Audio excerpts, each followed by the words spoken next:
Je tenais avant toute chose à remercier l'association VetIntech pour cette invitation renouvelée au congrès Numanima. C'est pour moi un plaisir. Un merci un peu particulier aussi à Annick Valentin-Smith, avec qui on a une qualité d'échange extrêmement agréable, et pour ses nombreux conseils. Et c'est donc avec un très grand plaisir que j'aborderai donc cet exposé, mais je vois qu'il n'apparaît pas à l'écran. Ouais. Voilà, cet exposé consacré donc aux nouvelles technologies en cardiologie. Alors, quelques mots d'introduction pour rappeler que la cardiologie est devenue une technique, une discipline hautement technicisée, ayant bénéficié ces 2 dernières décennies d'avancées extrêmement spectaculaires issues du travail conjoint de cardiologues, d'ingénieurs, d'informaticiens et même d'industriels. Ainsi, plus que d'une simple évolution, on peut parler vraiment actuellement d'une véritable révolution technologique, cardiologique, aussi bien au bénéfice de l'homme qu'au bénéfice de l'animal, ce qui sera l'objet du jour. Alors, que de chemin parcouru donc jusqu'à nos jours, depuis l'Antiquité, où le cœur n'était considéré que, mais c'était déjà pas mal, comme l'épicentre de l'âme et des passions, selon Platon. Que de progrès donc parcourus depuis les travaux extrêmement précurseurs chez le cheval d'Auguste Chauveau et Jules-Étienne Marais, qui eurent l'idée ingénieuse d'aller jusqu'au cœur par l'introduction de sondes dans les artères carotides et les veines jugulaires, et c'est ce qui marqua le début du cathétérisme cardiaque. Et depuis, les technologies interventionnelles, comme on les appelle, se sont largement développées, et il est courant dans les centres spécialisés de traiter un certain nombre de cardiopathies chez l'animal par cathétérisme interventionnel, en allant introduire par les vaisseaux, sans ouvrir le cœur donc, des dispositifs intravasculaires et intracardiaques. Que de chemin parcouru également depuis qu'Auguste Walleur découvrit que l'activité électrique du cœur est capable d'irradier à la surface du corps, et ça c'est assez extraordinaire, d'où la possibilité de l'enregistrer, et c'est ce qu'il avait fait avec son propre chien Jimmy. Et depuis, en médecine vétérinaire, par exemple, on est capable d'enregistrer cette activité électrique par examen Holter sur 24 heures, voire plus. On est capable de poser des pacemakers de plus en plus miniaturisés. Que de progrès également depuis la découverte des ultrasons au XIXe siècle, la découverte de l'effet Doppler par Christian, du même nom, Christian, ce mathématicien, physicien autrichien de génie, grâce à qui maintenant, depuis les progrès technologiques, on est capable d'analyser de façon extrêmement fine ce qu'on appelle la fonction myocardique régionale, c'est-à-dire vitesse et direction de petits segments du myocarde de 1 à 2 mm seulement dans leurs 3 composantes de mouvement, à savoir radial, longitudinal et rotatif. On le fait couramment dans nos consultations chez des animaux non anesthésiés, même non rasés et de très petite taille. C'est le Doppler tissulaire. La technologie ultrasonore a évolué également avec l'apparition de la technologie donc 3D qui permet une découpe du cœur selon des possibilités infinies de rotation, d'inclinaison, de translation, d'où l'exploration fine de cardiopathie dans les centres spécialisés et le suivi de leur correction par intervention endovasculaire ou à cœur ouvert. Et le dernier né de la technologie ultrasonore, c'est l'ICE en anglais, en français l'échographie intracardiaque, une technique incroyable qui utilise des sondes pas plus grosses qu'une allumette. Ce sont en réalité des cathéters qu'on va introduire jusqu'au cœur par abord veineux ou artériel. Ces cathéters sont dotés de transducteurs ultrasonores phased array permettant une visualisation ultrasonore du cœur depuis lui-même. Et c'est ce qui est utilisé dans très peu de centres, un seul au monde, celui de Montsouris à l'heure actuelle pour l'animal, et qui permet de suivre de façon extrêmement fine des opérations qui peuvent être parfois compliquées.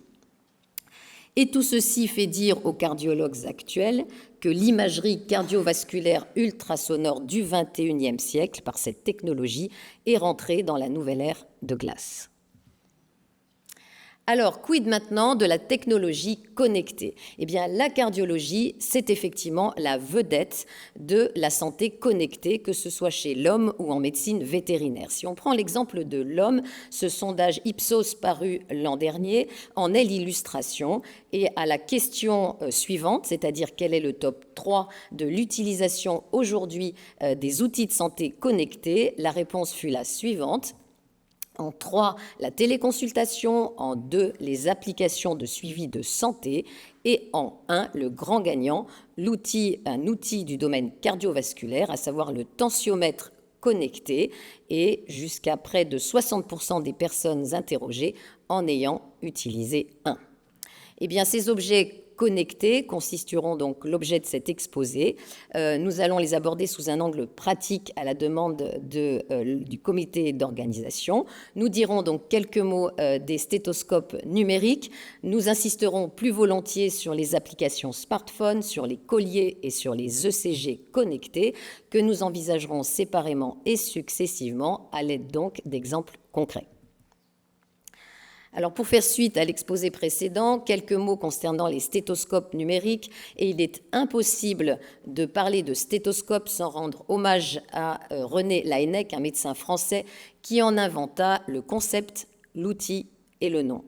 Grâce à ce médecin, l'auscultation qui était jusque-là immédiate, c'est-à-dire réalisée avec l'oreille du médecin collée sur la poitrine du patient, est devenue médiate, c'est-à-dire médiée par cet outil formidable qui est le symbole même de la médecine et qui permet à la fois la transmission et l'amplification des sons de l'intérieur du corps.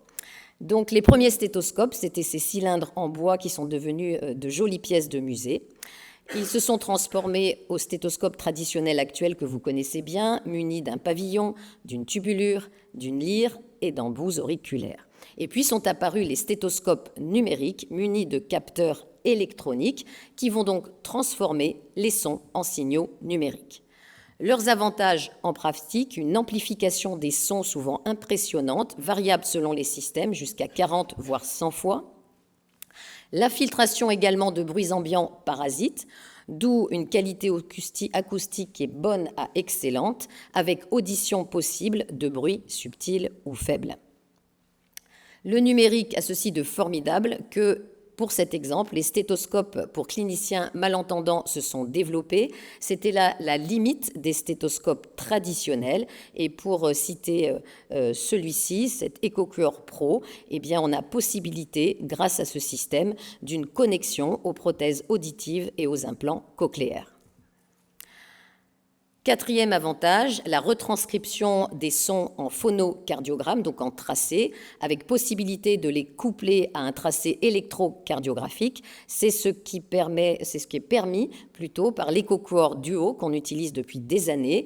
Le fait d'avoir le tracé ECG, eh bien, ça permet tout simplement de déterminer le moment précis d'apparition des événements par rapport au cycle cardiaque. Alors, ces systèmes combinés, l'intérêt n'est pas tant diagnostique, c'est plutôt pédagogique. Par exemple, pour les étudiants, on leur a ici constitué une banque de données de son cardiaque, et ils aiment beaucoup, pour s'exercer l'oreille. Et puis l'intérêt, il est aussi pour les propriétaires qui, par expérience, apprécient grandement d'écouter le cœur de leur propre animal, surtout quand il va mieux. Donc on va prendre l'exemple de cette petite chienne berger australien, atteinte d'une persistance du canal artériel. Le berger australien semble une des races nouvellement prédisposées à cette affection.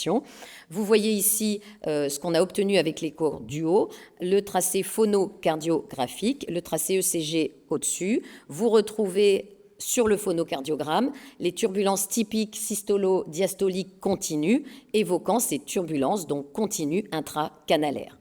Occlusion du canal, c'est une bonne indication, avec les technologies évoquées en introduction, à savoir ici technologie 3D, fermeture endovasculaire, avec un animal qui était par ailleurs à risque en raison d'un œdème pulmonaire.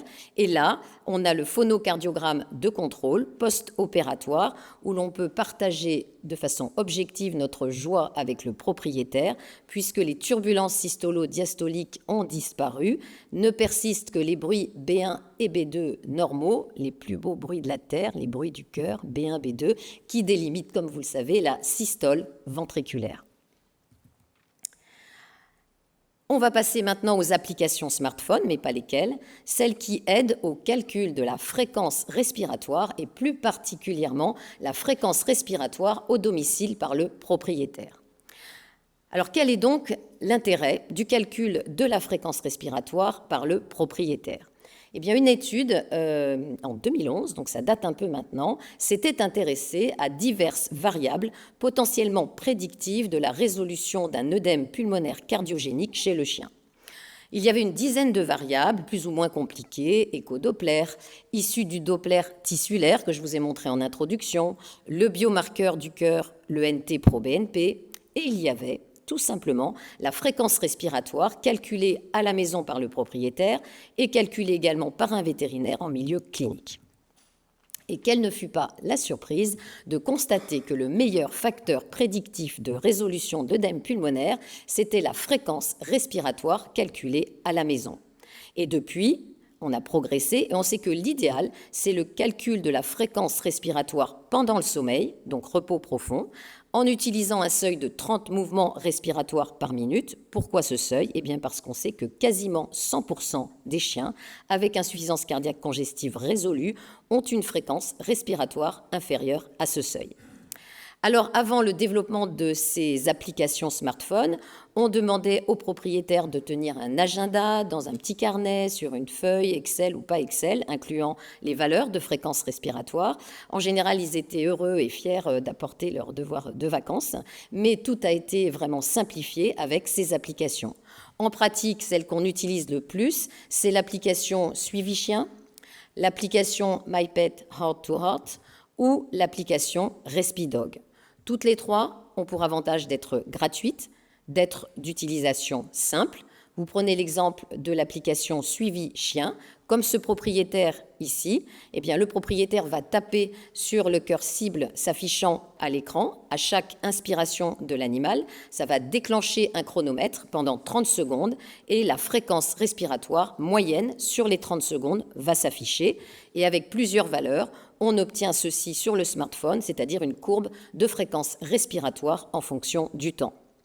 Pour ce petit chien opéré d'un canal artériel évolué, qui dort bien ici, eh bien, on constate qu'on peut être rassuré puisque sa fréquence respiratoire est bien toujours inférieure à 30 mouvements respiratoires par minute. Un autre exemple concret, cette fois-ci au long cours, très long cours, pendant un an, on en est maintenant d'ailleurs à 1 an et demi, de suivi de la fréquence respiratoire par le propriétaire au domicile. Je vous présente donc ce beau petit chien Django, cavalier King Charles, atteint de maladie valvulaire dégénérative mitrale évoluée. Quand il est référé, vous voyez que la fréquence respiratoire pendant le sommeil est élevée, dépassant 40 mouvements respiratoires par minute malgré une quadrithérapie, en raison d'un œdème pulmonaire, comme vous le voyez, cardiogénique.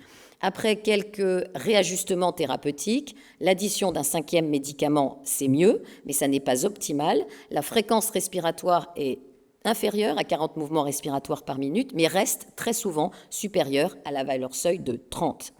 Ce chien a eu la chance de bénéficier d'une correction interventionnelle à cœur fermé, cœur battant de l'insuffisance mitrale, avec mise en place d'un tout nouveau dispositif qu'on appelle chez l'homme le MitraClip, en médecine vétérinaire le V-Clamp. Et vous voyez que grâce au fait qu'on a été attraper les 2 feuillets mitraux pour essayer de les colmater au mieux, eh bien, on a pu obtenir une normalisation parfaite de la fréquence respiratoire, moins de 30 en permanence, très souvent inférieure à 20, ce qui nous a permis une réduction drastique des doses de médicaments adaptées selon la fréquence respiratoire. Nous avons choisi de vous partager cet exemple qui est un mélange conjoint de technologies diverses pour vous montrer ce à quoi tend la cardiologie spécialisée. On a la technologie interventionnelle, la technologie 3D pour suivre cette intervention. Sans 3D, on ne peut pas. Et on a la technologie connectée.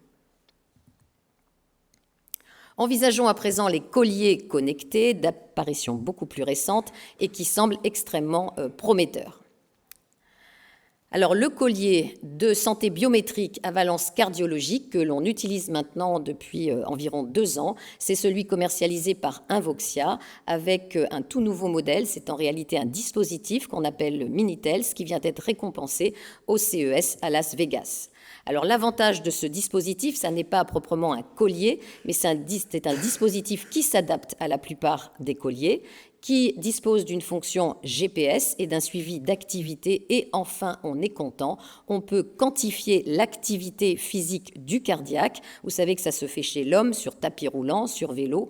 On ne le pouvait pas, et c'était vraiment quelque chose qui manquait, puisque vous vous souvenez que parmi les signes cliniques fonctionnels de cardiopathie, il y a l'intolérance à l'effort. Donc on peut maintenant quantifier l'effort.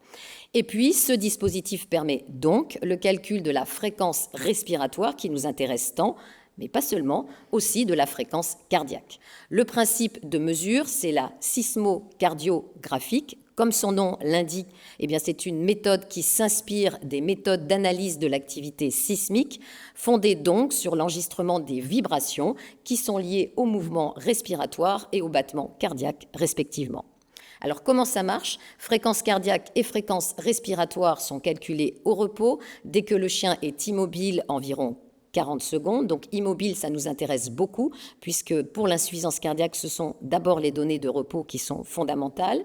On a des enregistrements ensuite réguliers, en moyenne pendant 1 à 3 minutes, environ 1 heure pour que l'appareil ne se décharge pas trop vite. Donc c'est configuré de cette façon. On est donc largement supérieur aux 30 secondes d'enregistrement sur 24 heures permises par le calcul manuel avec les applications présentées précédemment.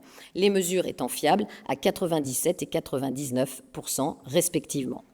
Alors la mesure de la fréquence cardiaque assortie à celle de la fréquence respiratoire est un vrai plus. Pourquoi? Eh bien parce que bien sûr c'est une donnée princeps, mais qui est difficile pour le propriétaire à calculer manuellement. On le faisait faire pour ceux qui étaient le plus motivés, on leur apprenait en palpant le choc précordial, mais vous voyez que même pour ce propriétaire précautionneux, eh bien il n'arrivait que dans 10% des cas à calculer la fréquence cardiaque, alors que pour la fréquence respiratoire c'était assez simple, c'était quotidiennement simple. De surcroît, calculer manuellement la fréquence cardiaque, on sait, est sujet à des erreurs, notamment de sous-estimation, ça a été bien montré, lors de tachyarythmies, comme par exemple lors de fibrillation atriale. Alors voici ce qu'offre ce dispositif. Sur l'application dédiée smartphone, vous avez l'obtention de courbes de fréquence moyenne en fonction du temps, avec les valeurs minimum et les valeurs maximales. Vous avez l'obtention de ces graphiques très particuliers qui correspondent, on les connaît bien en langage électrocardiographique, c'est ce qu'on appelle les diagrammes de points carrés. Ça paraît compliqué, mais ça ne l'est pas.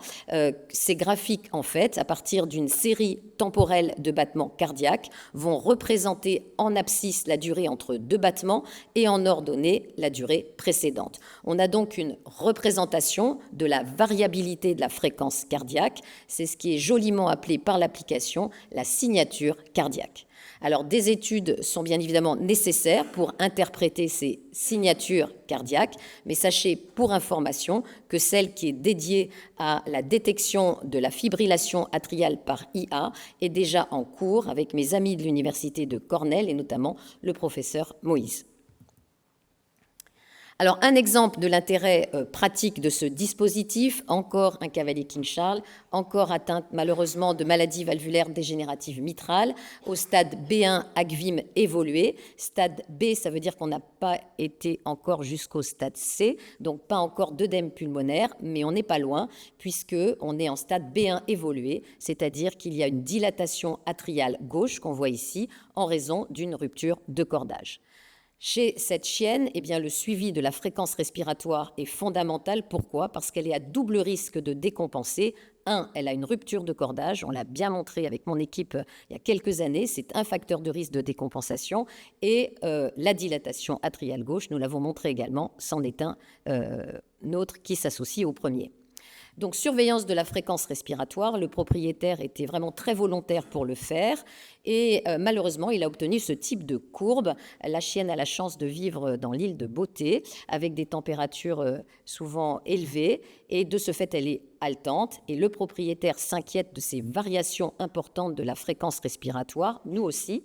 La question qui se pose, est-ce que ces variations sont le reflet réel du statut cardiaque? On a tout de même un doute sur la fiabilité des mesures. D'où notre conseil de connecter cette chienne, si je puis dire, et de la doter du système Minitels. Donc voici les données qui sont maintenant obtenues depuis 2 mois. On a des rapports de santé qui sont très bien faits, qui sont fournis sur 1 semaine, 3 semaines, qui peuvent être des captures d'écran, donc pour la journée. Vous voyez, si vous regardez ce rapport santé de 3 semaines, la fréquence respiratoire, elle est extrêmement plus que normale, puisqu'elle est en moyenne de 15 mouvements respiratoires par minute. On a un écart type de 2, ce qui est extrêmement faible. On a une fréquence respiratoire maximale de 22 mouvements par minute, donc on est parfaitement dans les normes, avec une fréquence cardiaque qui va de pair, qui est totalement normale, atteignant à peine 80 battements par minute.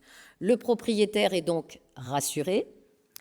À notre remarque qualifiant de magnifique cette fréquence respiratoire au repos, sa réponse, qui vous est livrée ici telle qu'elle, est la suivante. Oui, elle, sous-entendu la fréquence respiratoire, se maintient dans les normes et ce collier me permet d'être plus apaisé. Tout est dit.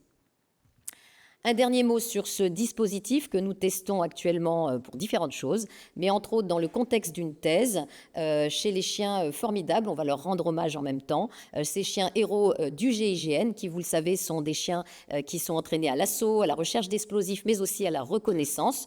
Donc pour ce faire, la position GPS est extrêmement intéressante et semble donner des résultats qui les satisfont.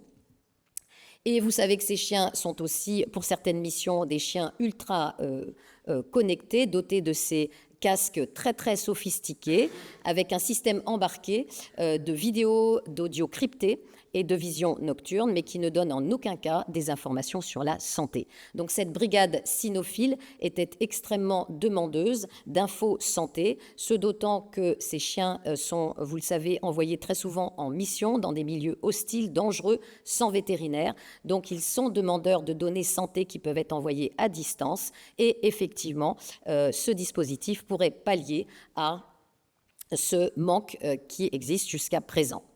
On terminera par les ECG connectés qu'on a maintenant depuis une dizaine d'années. Le premier système que l'on avait, c'était le système LifeCore, qui était une coque pour iPhone, doté de capteurs qui, par Bluetooth, transmettent, vous le voyez, au téléphone par une application dédiée, un tracé ECG monodérivation. Le principe est simple, on positionne le dispositif sur le thorax, à gauche ou à droite, on essaye le côté qui va le mieux, en regard du cœur, dans son grand axe, après avoir imbibé la peau d'eau ou d'alcool. Depuis, ce système s'est miniaturisé, c'est devenu le cardiamobile avec une forme de petite plaque qui pèse même pas 20 grammes, qui mesure 3 cm sur 8, qui peut donc être utilisé, on va le voir d'ailleurs, chez le chien de petit format et chez le chat. Quel en est l'usage le plus fréquent en pratique? Eh bien, le système peut être prêté au propriétaire ou acheté par lui-même, d'où un suivi possible des arythmies au domicile et un contrôle du traitement antiarythmique, en ayant en tête bien sûr que ça ne remplace pas un examen Holter sur 24 heures. On terminera donc cet exposé par ces 3 cas pratiques. Hector, atteint de myocardiopathie dilatée, déjà traité, mais vous voyez qu'il est essoufflé depuis quelques semaines et pour cause. Il est atteint d'une fibrillation atriale avec une fréquence cardiaque très élevée, 220 battements par minute. On le traite, digoxine. 10 jours plus tard, il va mieux, mais quand on refait le tracé, on retrouve la fibrillation atriale, c'est pas ce qu'on attendait, on le savait, mais on retrouve une fréquence cardiaque tout de même très élevée, même si elle est inférieure à la fréquence au diagnostic. Alors, 2 hypothèses. Est-ce une efficacité non optimale du traitement ou est-ce lié à un effet blouse blanche, lié à l'émotivité d'Hector en milieu clinique? Pour y répondre, examen Holter, ce que la propriétaire a refusé. Elle préférait quelque chose de plus simple, le suivi à domicile. On lui a donc prêté ce système. On lui a expliqué le fonctionnement et la réponse a été, c'était bien un effet blouse blanche. Hector à la maison est beaucoup plus calme. Au domicile, elle nous faisait des tracés d'extrêmement bonne qualité, vous le voyez. On est très rassuré, le traitement marche très bien. Fréquence cardiaque en moyenne 100 battements par minute. L'objectif thérapeutique est donc atteint puisque l'objectif dans la fibrillation atriale, c'est d'être en dessous de ce chiffre magique de 125 battements par minute. Deuxième exemple, ce Maine Coon, Houston, qui est atteint d'une myocardiopathie hypertrophique évoluée, très dernier stade, on est à 3 ans, on dépasse largement les médianes de survie, Il a une dilatation atriale gauche marquée qui a favorisé une fibrillation atriale à fréquence très élevée, 260 battements par minute, d'où la prescription de digoxine tous les 2 jours, c'est comme ça qu'on fait chez le chat. Et miracle, ça peut arriver de temps en temps, cardioversion, réapparition des ondes P, marquant le retour à un rythme sinusal. Et bien depuis, la propriétaire réalise, vous le voyez ici, quotidiennement des tracés ECG en domicile, évitant de déplacer le chat et de le stresser, ça c'est très important. Elle le fait ici chez son chat dans le jardin, qui ronronne tranquillement. Et nous, ça nous permet à distance de vérifier que le traitement est efficace. Vous voyez la qualité du tracé, les ondes P de chat, c'est pattes de mouche sur un tracé, on arrive à les voir. On confirme donc que le rythme est toujours sinusal. La fréquence cardiaque, elle est top modèle. On est ici à 130 battements par minute sur le tracé de droite et on vérifie par ce système qu'il n'y a pas d'extrasystole ventriculaire qui marquerait une éventuelle toxicité de la digoxine. On peut donc poursuivre le traitement. Dernier exemple, avec un autre système, le Bimodvet, qui est plus gros, donc plutôt pour les grands chiens. Berger allemand, suivi par une de mes anciennes assistantes que je salue ici, que je remercie, le docteur Cartout. Ce chien était l'objet d'arythmies en raison d'une myocardiopathie dilatée. On les avait caractérisés par examen à Holter, tachycardie supraventriculaire, extrasystole ventriculaire, d'où un antiarythmique, le sotalol, et un traitement pour la myocardiopathie. Tout allait très bien. 1 an plus tard, œdème, réapparition et accentuation des extrasystoles, d'où la modification de traitement, l'augmentation de la dose de sotalol, mais l'idéal, ce serait d'avoir une idée de ce qui se passe à domicile. Eh bien, les propriétaires n'avaient pas envie de refaire un examen Holter, ils trouvaient ça fastidieux, ils ont préféré effectuer un suivi au domicile du tracé électrocardiographique, ce qui a permis de constater l'efficacité du traitement, mais ce qui a permis aussi, quelques mois plus tard, de détecter extrêmement tôt une fibrillation atriale, d'où la modification du traitement anti-arythmique. Alors merci de tout cœur pour votre attention. J'espère vous avoir convaincu de l'intérêt des objets connectés en cardiologie. Malheureusement, la liste n'en est pas exhaustive et en raison du temps qui nous était imparti, on ne pouvait pas les citer tous. Sachez qu'il y en a un dernier que je rêve de découvrir. Son nom est ingénieux, c'est Carpet ou Carpet. Ce coussin qui permet une surveillance cardio-respiratoire lorsque l'animal est couché dessus. Je vous remercie de votre attention.